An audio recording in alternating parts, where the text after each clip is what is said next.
Channel 5 WMAQ-TV Chicago. Now live from the NBC Tower, this is the Channel 5 News at 6. His name is Silas Jane. He was a notorious horse owner who was in trouble with the law for much of his life. And tonight there are new clues that he is at the center of a new investigation. Good evening to you. I'm Mark Sapelsa. And Ron Majors is off tonight. I'm Joan Esposito. Tonight, Channel 5 News has learned that the investigation into the disappearance and murder of Candy heiress Helen Brock is expanding.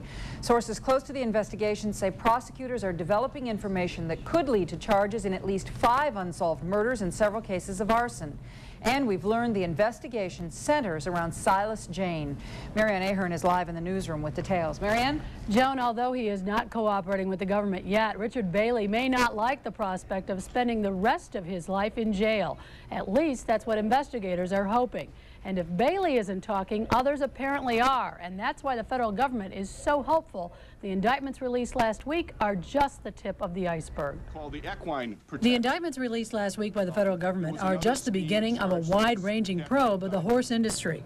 While attention is now focusing on Richard Bailey, who has been indicted for hiring someone to kill Candy heiress Helen Brock, Channel 5 News has learned the investigation is branching out to include a number of unsolved murders. Sources close to the investigation say the government is hoping arrests will be made in at least 5 unsolved murder cases, as well as several arson cases. Some date back almost 40 years. The 5 unsolved murder cases include the Schuessler-Peterson murders, the Indiana Dunes beach disappearance of 3 Chicago area women, Sherry Rudy's car bombing death, the Grimes sisters' death, and the murder of 2 Chicago area police officers. Sources say there have long been allegations connecting Silas Jane or his horse stables to these unsolved murders. Jane, who is now dead, was Richard Bailey's business partner at one time and considered the head of the Chicago area horse industry. Jane also served time in jail in connection with his brother's murder, and while serving that jail time was suspected of plotting a Wisconsin arson that left 35 show horses dead. In the Schuessler-Peterson case, 3 teenage boys, 2 brothers and a friend were found in a forest preserve strangled. Investigators hope to gather enough evidence now to somehow link that case to the horse industry. The government also hopes it will clear up a number of fires at horse stables in the Midwest. There is no statute of limitations on federal charges of arson, and investigators hope to clear up several fires, some dating back 30 years, that have gone unsolved. Live in the newsroom, Marianne Ahern, Channel 5 News. Thanks, Marianne. Richard Bailey isn't going anywhere soon. Today, a federal judge ordered him held without bond, saying Bailey is a flight risk.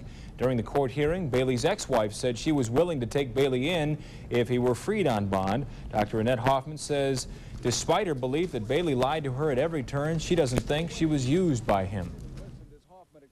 Well, it's possible, but it's still not definite. I mean, I think everybody must have a little bit of good in him, and maybe there was something in me that he saw as different. He absolutely never did anything wrong with me. Their marriage was annulled after 10 days. Bailey will be arraigned before a federal judge tomorrow. There may be a problem getting car work done tomorrow. Union mechanics at Chicago's auto dealers say they will strike at 7 a.m. Their contract with the dealers expired last night. They've already been striking Cadillac dealers for a couple of weeks. Channel 5's Kevin McCarty has the latest live from the north side. Kevin? And Joan, these are the mechanics who work for new and used automobile dealerships. They do that certified work on a new car that you buy. Thousands of them will walk off the jobs tomorrow. That will affect hundreds of dealerships. And this is the eve of the first strike by mechanics in more than 12 years. And both sides are saying they wish it didn't have to be like this. I don't think anybody wins in a strike, but the dealers seem to be so far away from what we really need, you know, for the job. Jim Stroger and Bill Taylor are among the 2,700 mechanics that won't be going to work tomorrow. They'll be walking a picket line outside of Joe Perillo Pontiac and more than 200 other automobile dealerships in the Chicago area. The strike, called by Automobile Mechanics Local Number 701, focuses on a number of issues, but primarily it's about wages and health care benefits. These are incentive mechanics. They get paid for the jobs they perform, and they're paid by the manufacturer's allowed times. However, with the technology nowadays, many hours are spent trying to diagnose a car. As far as the pay in general goes, I feel for a skilled trade, the carpenters, electricians, plumbers have been making more and more money each year, and their work actually gets more easier because of the plastic pipe, and there's no more conduit, and their windows and doors all come in cardboard boxes now, whereas our work's getting more and more technical every year. According to the union, the average auto mechanic who works for a new dealership makes about $18.45 an hour, or about $30,000 to $45,000 per year. What they're looking for is not just an increase in their wage, but a larger contribution to their health care. Jim Hendricks is a negotiator representing more than 220 automobile dealerships. Well, the dealers are trying to keep their labor costs down to their customers. Presently, the Chicago area automobile dealers have to charge more to their customers than any place else in the country. And they're competing for that customer-paid labor with, obviously, the shops that are not union. They're trying to hold down the increased costs. That's what this is about. Where would you say the two sides are at this point? Far apart. That could be bad news if you back to the dealership to get work done. In 1981, there was a strike by the auto mechanic that lasted about 5 weeks, but a strike in 1975 lasted 6 months. Reporting live from Lincoln Park, Kevin McCarty, Channel 5 News. Thanks, Kevin. The story isn't clear yet, but a motorcyclist died in an accident in Archer and Laramie this afternoon. There are reports the cyclist was going at least 100 miles per hour. The victim's identity has not been released, nor why he was traveling that fast. A crew of heroes rescue a family from a burning house in the city's southwest side. 8 people are hurt, but firefighters say it could have been worse if not for the efforts of neighbors, a gas worker, an off-duty police officer, and a firefighter. They helped 2 adults and a baby to safety, then went inside and rescued 2 boys. 4 of the injured are in critical condition. The cause of that fire not yet known. Tonight, Stephen Josepho of Des Plaines stands indicted of charges of stalking a young girl. But Josepho, seen here outside court today, claims the key evidence was obtained illegally. Authorities have as evidence 3 letters written by Josepho to the girl. But Josepho's lawyer claims the police allegedly phoned Josepho with a bomb threat as an excuse to get into his home and found incriminating evidence, later coming back with a search warrant. We'll be presenting a motion on that. We do have witnesses that will be able to substantiate some of the things that we're going to say in that motion, and that's all I want to say about it right now. Prosecutors say the 3 letters were obtained from the alleged stalking victim, not through a search warrant. They say the letters would remain in evidence even if other items taken from the house are thrown out. Suburban news tonight. Chicago Heights has a new police chief on duty. Carla Ostanowski, or I should say Ostentowski, becomes the city's first female chief. She plans to make Chicago Heights Police Department, quote, the finest in the south suburbs. And 2 Glenview police officers, along with 4 co-workers, told the court they're not guilty of possession of marijuana. They were charged in Milwaukee. And in East Chicago, Indiana, the man who owns that burning dump says he canceled his fire insurance about 6 months ago, saying it was too expensive. In the wake of a Unit 5 investigation, Illinois' state treasurer is calling for an end to the practice of issuing free passes to some users on the Illinois tollways. Unit 5 has done several stories over the last few days about how a select group of people have passes that allow them to pass through the tollway checkpoints for free. Under a new proposal by the state treasurer, the only exceptions to the no free pass rule would be for emergency and police vehicles. None of the Tollway Board of Directors would be able to use their passes anymore. But as our Charlie Wojciechowski reports, the system is unlikely to change anytime soon. If you don't pay, you don't go, unless your name is on a special non-revenue card issued by the Illinois State Toll Highway Authority. Among the lucky card holders discovered by Unit 5, Governor Jim Edgar, who took 249 free trips along the tollway, or State Senator Roger McAuliffe, who zipped through our toll booths 366 times on our 10. When it comes to politicians and their pals, they can travel free to the tune of almost 1 million tolls in the past year. State Treasurer Pat Quinn is calling for an end to the free passes. These are unnecessary deductions from Toll Highway Authority revenues, and it's a symbol, frankly, of a tollway authority that's completely out of touch with the commuters and motorists who have to drive to work and come home from work every day. As a result of the Unit 5 investigation, authorities here at the Illinois State Toll Highway Authority said they're reviewing the use of the free pass cards. In the meantime, though, those cards are still in use. And according to Tollway Director Ralph Weiner, they're likely to stay in use for the near future, as long as they're used properly. Weiner says the non-revenue cards can only be used for official business. Those who've misused the cards, he says, have never had the rules explained to them. Wehner says guidelines for using the cards should be published sometime next week. In the meantime, Quinn, who is running for Secretary of State, is calling for an overhaul of the Toll Highway Authority. Those who have received the free passes and really accepted this, they ought to give the money back because that money really belongs to the toll payers. The Tollway Authority says it's looking at Quinn's proposal. Charlie Wojciechowski, Channel 5 News. More controversy tonight about those Chicago police sergeants exams, the test which wound up promoting only 5 minorities out of 114 positions. 4 black aldermen tried to call a special council meeting today, but the mayor's supporters stayed away, and it was canceled for lack of quorum. The aldermen want a special investigation that could overturn the promotions. Alderman Robert Shaw even claims some policemen cheated on the tests. Certain individuals high in the police department provided the right information for certain groups of white officers in this town, as opposed to African Americans and Hispanics did not get the right information. Arthur Anderson Company, which administered the test, denied Shaw's charges. If you're like a lot of people in the Chicago area, you've gotten a letter saying your bank is merging with another bank. Well, live from Crane's Chicago Business, there's news of something very similar to that. Peter Elstrom has that for us from Crane's Chicago Business. Peter? Mark, Wisconsin's largest bank holding company is coming to Chicago and snapping up one of the remaining mid-sized community banking companies. First Star Corporation is buying First Colonial Bank shares in a stock swap valued at about $314 million. First Colonial will add $1.8 billion in assets to First Star's base of $14 billion in assets. The Chicago Bank has 30 locations in the metropolitan region. 24 of those are in the suburbs. First Star already has 15 offices in the Chicago area. As with other local bank acquisitions, the purchase will mean changes that will affect First Colonial's customers. Most noticeable, First Star says that it will change the names of First Colonial's banks to First Star. The Wisconsin Bank also plans to cut costs at First Colonial by $24 million, or 22% of the company's total operating expenses. The deal is the latest example of continuing consolidation in the banking industry. Besides First Star, NBD Bank of Detroit and San Francisco's Bank America have been major buyers in the Chicago area. Over the years, NBD has bought a number of community and suburban banks. This year, Bank America acquired a Loop-based Continental Bank. The First Colonial deal still requires the approval of shareholders and regulators. Live from Crane Chicago Business, I'm Peter Elstrom. Thank you, Peter. It is the second restaurant shut down in 3 days. Tonight, the Little Dragon Chinese restaurant on North Wells is closed. The Chicago City Health Department says it found problems with rodents, temperature control, and food handling.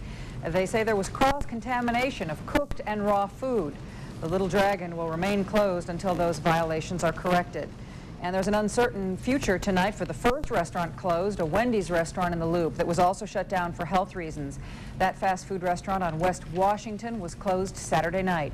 Chicago City Health officials assessed fines after inspectors found rat droppings, rat urine, and garbage improperly stored. The restaurant is closed today, and Wendy's officials say they're not certain when it will reopen. A touch of elegance may soon come to Chicago's lakefront. The site of the mouth of the Chicago River, to be exact. The Chicago Park District is thinking about turning the old Coast Guard station into an upscale restaurant. Park District officials are working with private developers. One plan calls for boat taxis that could take diners to Navy Pier or Grant Park museums. It should be good. Thought for years that would make a good restaurant. You bet. Absolutely. Folks, you've been watching commercial-free television here. We have a little problem upstairs, so Andy Avalos is going to kind of carry us right in, so don't adjust your set. Things are just fine. I'm here a couple minutes early, but with good news. The good news is we have thunderstorms, and normally you'd say, well, that's not good news, but considering the month of July ended up about 2 inches below normal on the old rain gauge, it's good news that some folks are at least getting some precipitation. Now, a little bit earlier this afternoon, we had a break and no thunderstorms. Folks were out for a little cruise along Lake Michigan, and they started off in the Chicago River, and this is probably either Wendella or the Skyliner. Now as we go high to the heights of the Sears Tower looking south from Skywatch 5 Live, you can see all the moisture in the atmosphere in a thick layer of clouds. There has been a pretty good band of shower and thunderstorm activity sweeping just from the Loop southward in the last hour or so. We'll take a look at the storm tracker, and you can see here's Cook County, now in southern Cook County, just to the east out over Lake Michigan, then back to the north in southeastern Lake County. Pretty good cluster of thunderstorms moving off to the east at about 15 miles an hour. So they're slow moving. They have produced some fairly heavy rainfall, some small hail, and some very strong winds over the last couple of hours. And because they're moving so slow, that trend will continue in the areas where it is raining. We'll add just a couple of the locations. As we do, you'll be able to see that those folks who are getting the rainfall, for the most part, will get it for another half hour or so as we widen things out.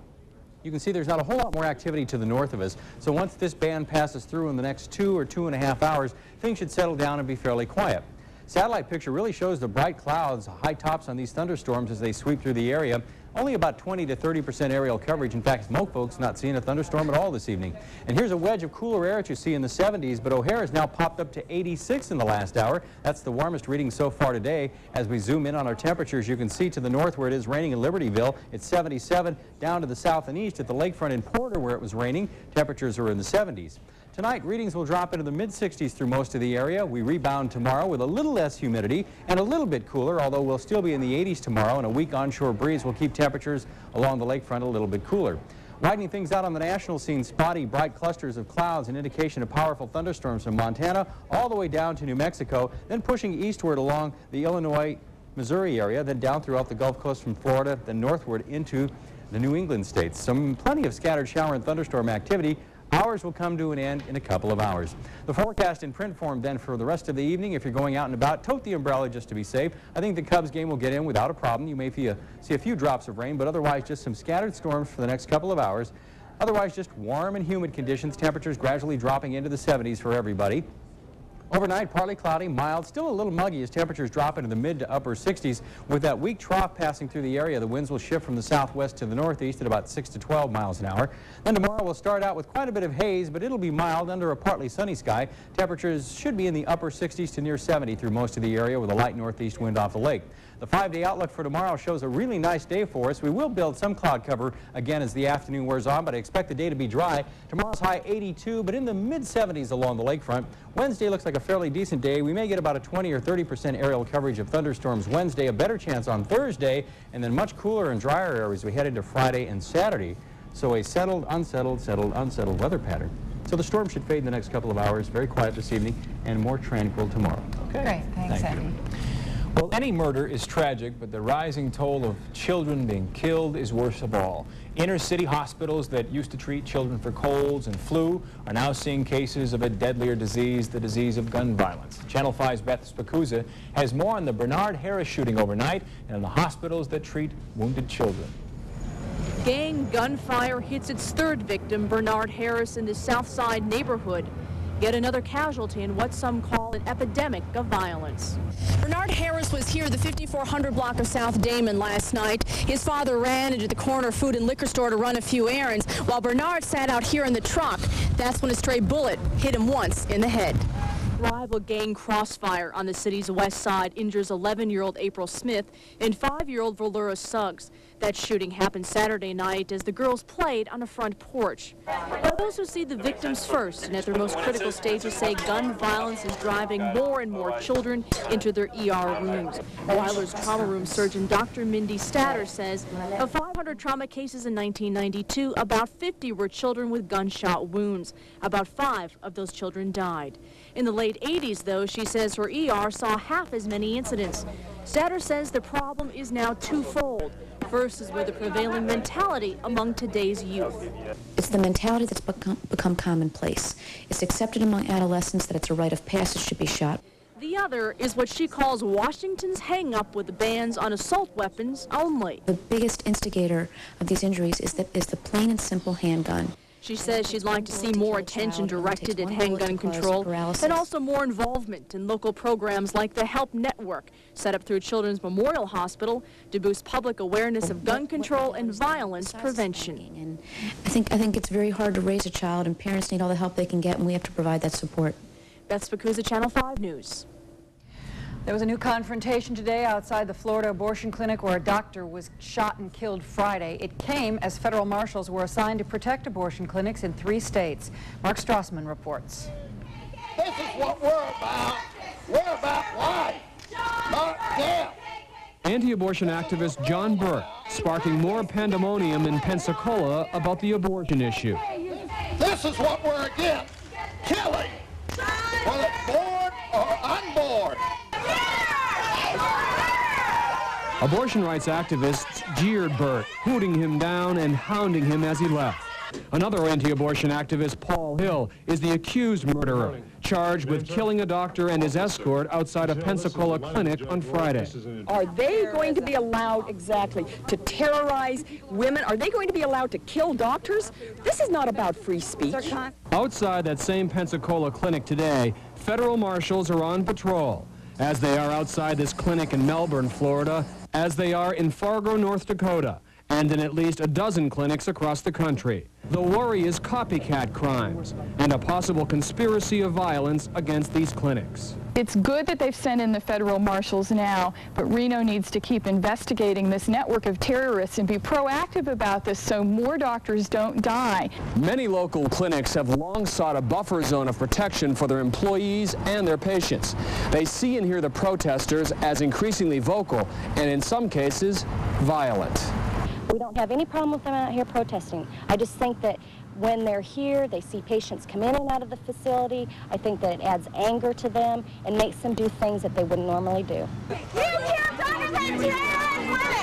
Across America, the great divide of abortion grows only wider. Mark Strassman for NBC News. Pensacola, Florida has seen a lot of abortion violence in the past decade, including last week's case. There have been 3 murders, 4 bombings, and countless demonstrations at local clinics. Catch you up on Wall Street today. The Dow Jones Industrials climbed 34 points to 3798.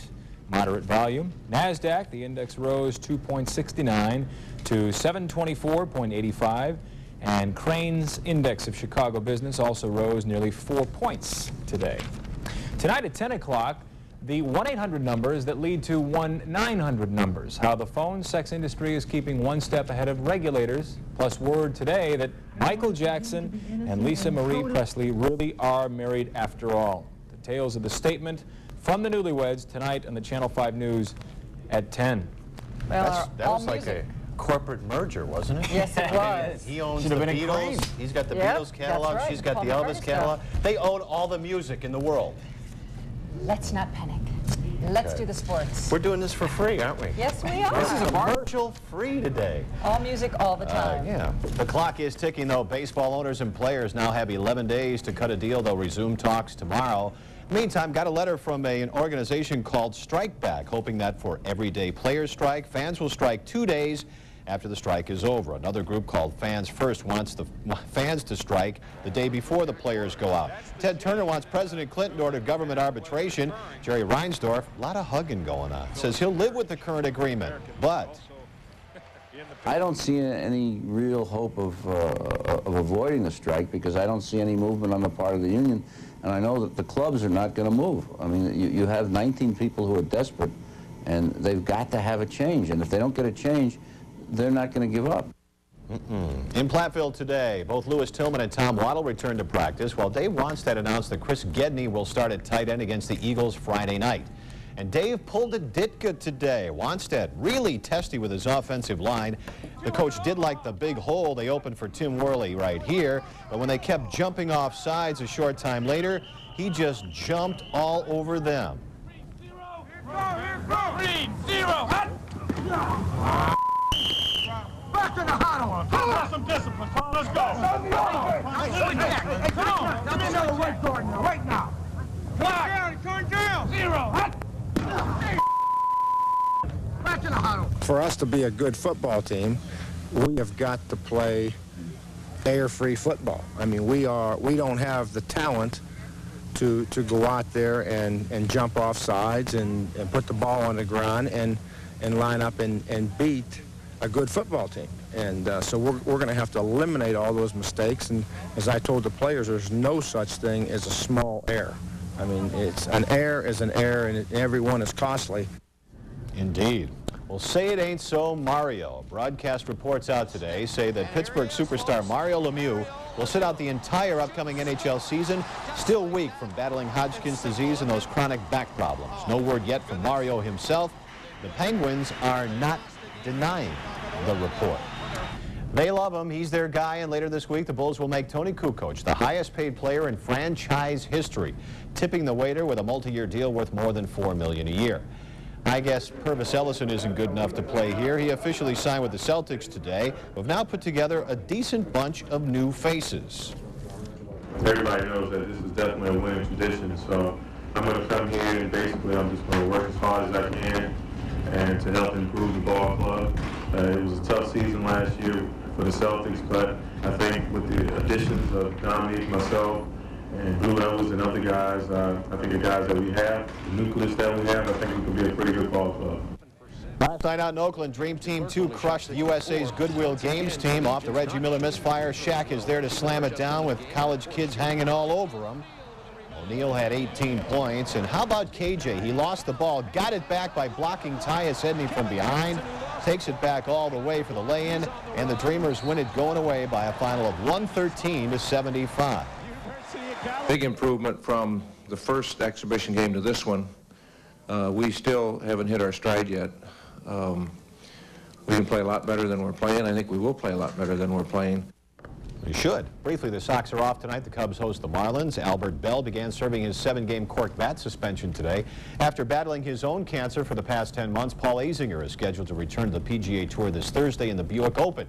Dick Rosenthal has officially announced his retirement as Notre Dame athletic director, and Brian Murray is the new general manager of the Florida Panthers. In case you missed it, German Grand Prix yesterday, driver Jos Verstappen in for a pit stop. Fuel comes flying out, and the car bursts into flames. Incredibly, neither Verstappen nor any of his crew members were seriously injured. Those fire suits are amazing. Just another safety problem plaguing the Formula One circuit this year. Take another look. The company manufacturing the refueling equipment is visiting the driving team today to try to figure out what the heck happened. That is spectacular. Unbelievable. Finally, you know, Phil Rizzuto was finally inducted into the Baseball Hall of Fame yesterday, and Phil was going to make the most of his time at the podium. Hey, White, what's that stuff that looks like oatmeal? Grits! Grits! Howard Cosell told me the first week, he says, you'll never last. He says, you look like George Burns and you sound like Groucho Marx. If anybody wants to leave out there, go ahead.